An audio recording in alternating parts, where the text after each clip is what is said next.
Benefits ಹಾಲಿನ ಉತ್ಪಾದನೆ ಚೆನ್ನಾಗಾಗುತ್ತೆ, ಹಸು ಹೆಲ್ದಿ ಆಗಿರುತ್ತೆ, ನೀವೇನು ಫರ್ಟಿಲಿಟಿ ಪ್ರಾಬ್ಲಮ್ ಹೇಳಿದ್ರೆ ಅಂದ್ರೆ ಗರ್ಭಧಾರಿಸುವಿಕೆ ಚೆನ್ನಾಗಿರುತ್ತೆ, ಮತ್ತೆ ಕರುಗಳು ಹೆಲ್ದಿ ಆಗಿರ್ತಾವೆ. ಕರು ಪ್ರಾಬ್ಲಮ್ ಅಂತ ನೀವು ಹೇಳ್ತಿದ್ರಲ್ಲ, ಕರುಗಳು ಕೂಡ ಹೆಲ್ದಿಯಾಗಿ ಆರೋಗ್ಯವಾಗಿ ಇರುತ್ತೆ. ಆಯ್ತಾ?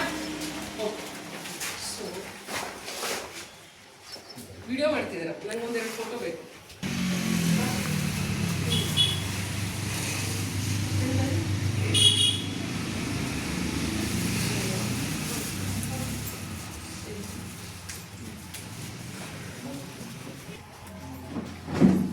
ಕಾಣಿಸ್ತಿದೆ ನಿಮಗೆ? ಏನ್ ಕಾಣಿಸ್ತದೆ?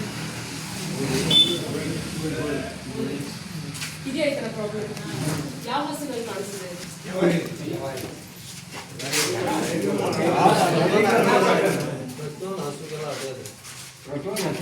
ಅದು ಗೊತ್ತಲ್ಲ, ಅದು ಮಾಲ್ ನ್ಯೂಟ್ರಿಷನ್ ಅಲ್ಲ ಆಕ್ಚುಲಿ. ಅಂದ್ರೆ ತುಂಬಾ ವೀಕ್ ಆಗ್ಬಿಟ್ರೆ ಈ ತರ ಆಗೋಗ್ಬಿಡುತ್ತೆ, ಮೂಳೆ ಎಲ್ಲ ಕಾಣಿಸ್ತಾ ಇರುತ್ತೆ. ಮತ್ತೆ ಇದು ಗಂಟು ಇದು ಆಗೋದು. ಮತ್ತೆ ಪ್ರೆಗ್ನೆಂಟ್ ಹಸು ಇದ್ದಾಗಲೂ ಕೂಡ ಒಂದೊಂದ್ಸರಿ ಜಾಸ್ತಿ ಆಗುತ್ತೆ. ಅಂದ್ರೆ ಗರ್ಭ ಹಾಕಿರುತ್ತೆ ಆ ಟೈಮಲ್ಲೂ ಕೂಡ ಅದು ಡಿಫಿಷಿಯನ್ಸೀಸ್, ಜಿಂಕು ಮತ್ತೆ ಸೆಲೇನಿಯಂ ಡಿಫಿಷಿಯನ್ಸಿ ಆದಾಗ ಏನಾಗುತ್ತೆ, ಈ ತರ ಗಂಟು ಆಗ್ಬಿಡುತ್ತೆ. ಸ್ಕಿನ್ ಡಿಸೀಸ್ಗಳು. ಆಯ್ತಾ? ಎಷ್ಟು ಕೊಡ್ತೀರಾ ಊಟ ಅಂದ್ರೆ ಒಂದು HF ಅಂತ ಅನ್ಕೊಳ್ಳಿ. ನಾಟಿ ಹಸುನು ಇರಬಹುದು, ತೊಂದರೆ ಇಲ್ಲ. ಒಂದು HF ಹಸುಗೆ ನೀವು ಪ್ರತಿದಿನ ಏನೇನ್ ಕೊಡ್ತೀರಾ? ಎಷ್ಟು ಕೊಡ್ತೀರಾ? ಅಳತೆ ಮಾಡಲ್ಲ ಮೇಡಮ್, ಕೈಯಲ್ಲಿ ಮಾತ್ರ ಕೊಡ್ತೀವಿ ನಾವು.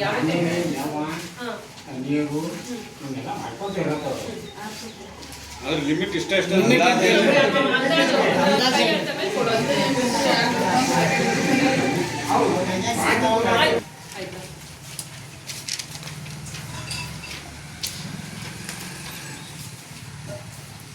ಒಂದಿನಕ್ಕೆ ಎಷ್ಟು ಆಹಾರ ಕೊಡ್ಬೇಕು ಅಂತ.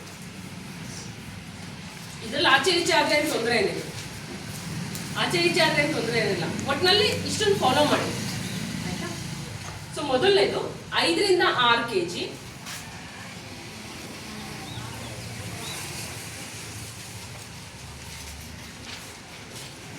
ಒಣಮೇವು. 5 ರಿಂದ 6 kg ಒಣಮೇವು. ಸೊ ಒಣಮೇವು ಅಂತಂದ್ರೆ ಒಣ ಹುಲ್ಲು ಹಾಕ್ತೀರಾ ನೀವು. ಇದೆ ಗೊಂಜಾಳ ಸಿಗುತ್ತೆ, ಮತ್ತೆ ನೀವೆಲ್ಲ ಏನೇನ್ ಬೆಳಿತೀರ, ಸೋಯಾ ಎಲ್ಲ ಹಾಕ್ತಾರೆ ಒಣಮೇವು. ಆಯ್ತಾ? 5 ರಿಂದ 6 kg. ಒಣಗಿರೋದಂದ್ರೆ 5 ರಿಂದ 6 kg ಅಂದ್ರೆ ಬರುತ್ತೆ, ಇಷ್ಟು ಬರುತ್ತೆ. So 20 kg silage. 20 kg silage. ಆಯ್ತಾ? ಮೇಡಮ್ ಸೈಲೇಜ್ ಅಂದ್ರೆ ಗೊತ್ತಿಲ್ಲ. ಸೈಲೇಜ್ ಹೇಳಬೇಕು ನಾನು ಇದೀನಲ್ಲ, ಹೇಳ್ತೀನಿ. Okay, 20 kg silage. ಸೈಲೇಜ್ ಇವಾಗ ಸದ್ಯಕ್ಕೆ ಮಾಡಕ್ ಆಗಿಲ್ಲ. ಸೈಲೇಜ್ ಬದಲಿಗೆ ನೀವು ಹಸಿ ಹುಲ್ಲು, ಹಸಿ ಮೇವು ಹಾಕೊಳ್ಳಿ. ಆಯ್ತಾ? ಓಕೆ, ಮತ್ತೆ ಸೈಲೇಜ್ ಮಾಡೋವರೆಗೂ ಒಂದು ಟೆಕ್ನಿಕ್ ಇದೆ, ಅದು ಆಮೇಲೆ ಹೇಳ್ತೀನಿ, ಬರ್ಸ್ಬಿಡ್ತೀನಿ. 1 ಲೀಟರ್ ಹಾಲಿಗೆ 350 ಗ್ರಾಮ್ನಷ್ಟು ಕಾನ್ಸಂಟ್ರೇಟ್ ಅಂದ್ರೆ ಬೂಸ, ಫೀಡ್ಸ್ ಎಲ್ಲ ಬರುತ್ತೆ, ನಿಮ್ಗೆ ಗೊತ್ತಲ್ಲ, ಏನೋ ಇವಾಗೆಲ್ಲ ಹಾಕ್ತೀರ ನೀವು. ಸೊ ನಾನು ಅದ್ ಹೆಂಗ್ ಮಾಡೋದಂತ ನಿಮಗೆ ಹೇಳ್ಕೊಡ್ತೀನಿ. ನೀವೇ ಹೆಂಗ್ ತಯಾರು ಮಾಡ್ಕೊಳ್ಳೋದು ಅಂತ ನಾನು ಹೇಳ್ತೀನಿ. ಕಾನ್ಸಂಟ್ರೇಟ್ ಅಂತ ಬರುತ್ತೆ, ಅಂದ್ರೆ ಬ್ರಾಕೆಟ್ ಅಲ್ಲಿ ಬೇಕಾದ್ರೆ ಬೂಸ ಅಂತ ಹಾಕ್ತೀನಿ. ದಾಣೆ ನಮ್ ಕಡೆ ದಾಣೆ ಅಂತ. ದಾಣಿ. Okay, fine. ಆಯ್ತು, ನಾನು ಇನ್ನೊಂದು ಸ್ವಲ್ಪ ದಿನ ಅಂದ್ರೆ ಎಲ್ಲ ಕಲ್ತ್ಬಿಡ್ತೇನೆ. 1 ಲೀಟರ್ಗೆ 2 ಸರಿ ಹಿಂಗ್ ಬಂದು ಹೋಗ್ಬಿಟ್ರೆ ದಾಣಿ ಬರ್ಕೊಳ್ಳಿ. ಆಯ್ತಾ? 1 ಲೀಟರ್ ಹಾಲು ಕೊಡ್ತೀವ. ಫಾರ್ ಎಕ್ಸಾಂಪಲ್, ನಿಮ್ಮ ಹಸು ಒಟ್ಟಾರೆಯಾಗಿ ಬೆಳಗ್ಗೆ ಸಾಯಂಕಾಲ ಸೇರಿ 10 ಲೀಟರ್ ಹಾಲು ಕೊಡ್ತಿದೆ ಅಂತ ಅನ್ಕೊ. ಎಷ್ಟು ಕೊಡ್ಬೇಕು? 3.5 kg ಕೊಡ್ಬೇಕು. 1 ಲೀಟರ್ ಹಾಲಿಗೆ 350 ಗ್ರಾಮು ಕಾನ್ಸಂಟ್ರೇಟ್ ಅಂದ್ರೆ ಬೂಸ, ದಾಣಿ. ಅರ್ಥ ಆಯ್ತು? Okay, 100 gram mineral mixture. 100 gram mineral mixture. ಆಯ್ತಾ? ಕ್ಲಿಯರಾ? ಇಷ್ಟೇ. ಇದನ್ನೇ ಫಾಲೋ ಮಾಡಿ. ಇನ್ನೇನು ಹೊರಗಡೆ ಅದನ್ನ ಹಾಕಿ ಇದನ್ನು ಹಾಕಿ ಚೆನ್ನಾಗಾಗುತ್ತೆ.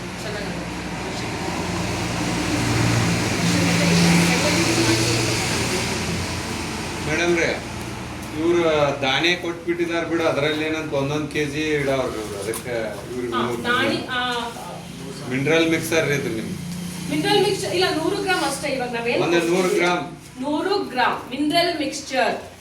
ಏನು ಹೇಳಿ ಕೇಳಿಸಿಲ್ಲ. ಬಿಳಿ ಜೋಳ ಎಷ್ಟು 40 ರೂಪಾಯಿಗೆಲ್ಲ ಸಿಗುತ್ತೆ. ಬೆಲೆ ಯಾವ ವ್ಯಾಲ್ಯೂ ಯಾವ್ದು ಜಾಸ್ತಿ? ಕಡಲೆ ಬೀಜಕ್ಕೆ ವ್ಯಾಲ್ಯೂ ಜಾಸ್ತಿ, ಶೇಂಗಾ ವ್ಯಾಲ್ಯೂ ಜಾಸ್ತಿ, ಶೇಂಗಾ ಎಣ್ಣೆಗೆ ವ್ಯಾಲ್ಯೂ ಜಾಸ್ತಿ. ಶೇಂಗಾ ಎಣ್ಣೆ ಅದನ್ನ ಮೌಲ್ಯವರ್ಧನೆ ಅಂತ ಕರೀತಾರೆ. ಸೊ ಇದು ಹೆಂಗ್ ಮೌಲ್ಯವರ್ಧನೆ ಮಾಡೋದು ಅಂತ ಹೇಳ್ತೀನಿ.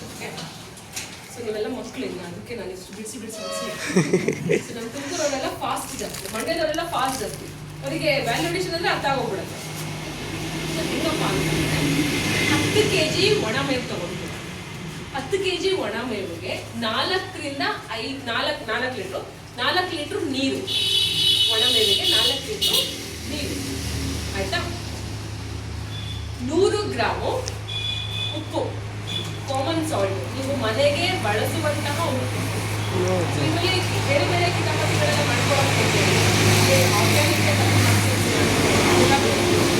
ಮನೆಗೆ ಏನು ಬಳಸ್ತಿರೋ ಉಪ್ಪು ಅದನ್ನು ಬಳಸಿ. ಹಂಗಂತ ಇನ್ನೊಂದು ಕಿತ್ತೋಗಿರೋ ಉಪ್ಪೆಲ್ಲ ಬಳಸ್ಬೇಡಿ, ಚೆನ್ನಾಗಿರೋ ಉಪ್ಪನ್ನು ಬಳಸಿ. 100 ಗ್ರಾಮ್ ಉಪ್ಪು, 1 kg ಮತ್ತೆ 100 ಗ್ರಾಮು ಬೆಲ್ಲ. ಬೆಲ್ಲ ಬೆಲ್ಲದ ಬದಲಿಗೆ ಬೇರೆ ಏನಾದ್ರು ಹಾಕ್ಬೋದಾ? ಇಲ್ಲ, ಬೆಲ್ಲನೇ 250 ಗ್ರಾಮ್ನಷ್ಟು, 1/4 kg ಅಂದ್ರೆ 250 ಗ್ರಾಮ್ನಷ್ಟು ಹಿಟ್ಟು. ಹಿಟ್ಟಂದ್ರೇನು?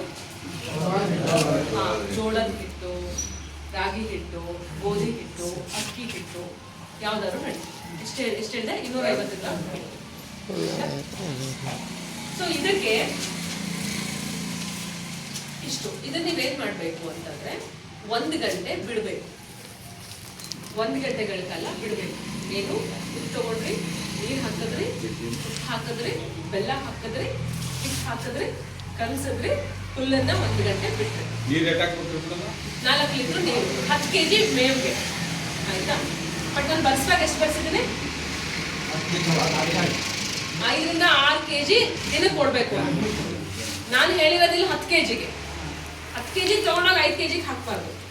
5 kg ಎಷ್ಟೇ ಹಾಕ್ಬೇಕು ಅಷ್ಟೇ ಹಾಕ್ಬೇಕು. ಅರ್ಥ ಆಯ್ತಲ್ಲ? ಅರ್ಥ ಆಯ್ತಾ? ನಾನು ಬರ್ಸಿರೋದು 10 kgಗೆ ಪ್ರಮಾಣ ಬರ್ಸಿದ್ದೀನಿ.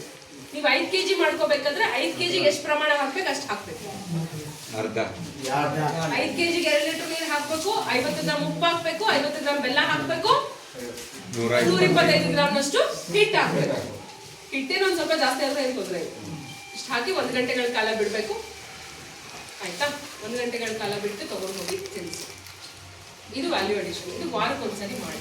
ನೀವು ನೋಡಿ ಹೆಂಗೆ ಚೇಂಜ್ ಆಗುತ್ತೆ, ಹಾಲಿನ ಉತ್ಪಾದನೆ ಹೆಂಗಾಗುತ್ತೆ ಗೊತ್ತಾಗುತ್ತೆ, ಆಯ್ತಲ್ಲ? ಬರ್ಕೊಳ್ಳಿ, ಹಿಂಗೆ ನೀವೇ ತಯಾರಿಸ್ಬೇಕು. ನಾನು 100 kg ಹೇಳ್ತೀನಿ. 100 kgಗೆ ಹೇಳ್ತೀನಿ.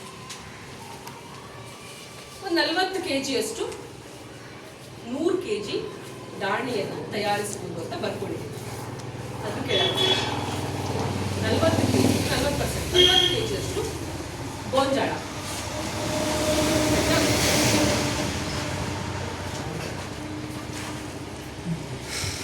ಅಂದ್ರೆ ಹೊರಗಡೆ ನಾವು ದಾಣೆ ತರ್ತವಲ್ಲ, ಇಲ್ಲೇ ರೆಡಿ ಮಾಡೋದು. ನೀವು ಹೆಂಗ್ ಮಾಡ್ಕೊಳ್ಳೋದು ಇನ್ನೂ ಚೆನ್ನಾಗಿರುತ್ತೆ. ನೀವು ಮಾಡ್ಕೊಳ್ಳೋದು ಹೊರಗಡೆ ಅಂತಂದ್ರೆ ಎಷ್ಟು ವರ್ಷ ಆಗಿರೋದು ಗೊತ್ತಿಲ್ಲ ನಮಗೆ, ಏನೇನು ಹಾಕಿರ್ತಾನೆ ಗೊತ್ತಿಲ್ಲ, ಯಾವ ಕಸ ಕಡ್ಡಿ ಎಲ್ಲ ತುಂಬಿರ್ತಾನೆ ನಮಗೆ ಗೊತ್ತಿಲ್ಲ. ಬಟ್ ನೀವೇ ಮಾಡ್ಬೋದು. ಉತ್ತರ ಕರ್ನಾಟಕದಲ್ಲಿ ಹೇಳೋದೇ ಬೇಡ, ಹೇಳ್ಕೊಟ್ರೆ ಆರಾಮಾಗಿ ಮಾಡ್ತಾರೆ. ಸ್ಪೆಷಲ್ ನೀವಂತೂ ಮಾಡಲ್ಲ, ಜಾಸ್ತಿ ನೀವು ಅವ್ರನ್ನ ಕಲಿಸ್ಬೇಕಿತ್ತು. ಅವ್ರು ಮಾಡ್ತಿದ್ರು, ಇವರೆಲ್ಲ ಮಾಡಲ್ಲ.